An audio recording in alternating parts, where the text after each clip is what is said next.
Trayvon Martin case. Unless you've been on Mars, you understand. You've heard the story.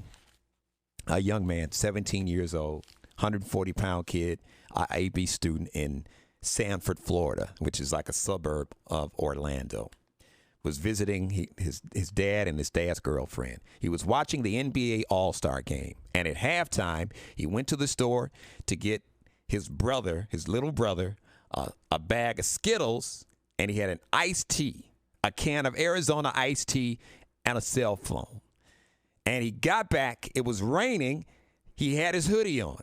And he got back inside this gated community, and this self-appointed neighborhood watch person, George Zimmerman, found this kid suspicious.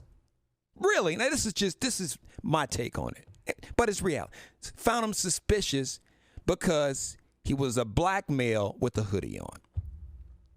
He follows this kid. This kid didn't know who he is. As a parent, I've told Allie and Boogie, if a stranger is following you, you run. They approach you, you run, do what you have to do, yell, scream, ask for help.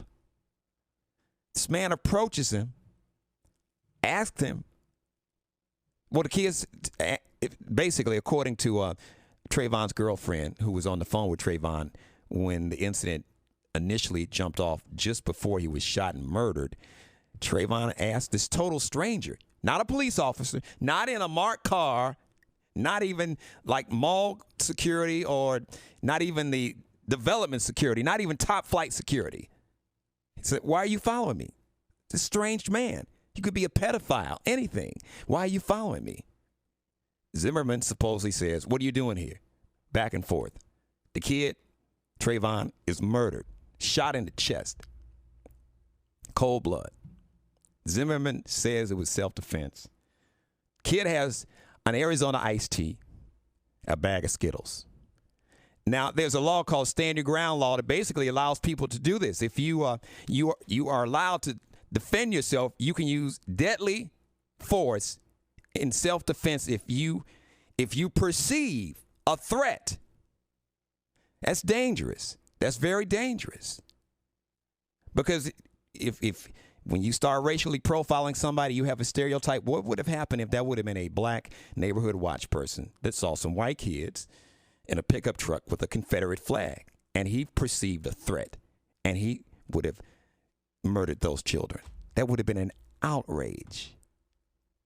Just because they're in a pickup truck with a Confederate flag, you can't assume that the kids are racist. That's the danger when we stereotype each other. And that law is on the books. Now, when I was 17, I got stopped by the police in Chicago, going home. Dressed nice, leather jacket, dress pants.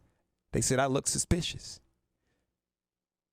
That's just one incident jumped out at me. It happened to me, and it happened many more times after that. So the bottom line is Trayvon Martin could be you, could be your son, your husband, your nephew, could be your daughter. Black, white, Hispanic, Asian. Get more into that later. It's the Geno Show, Star 99.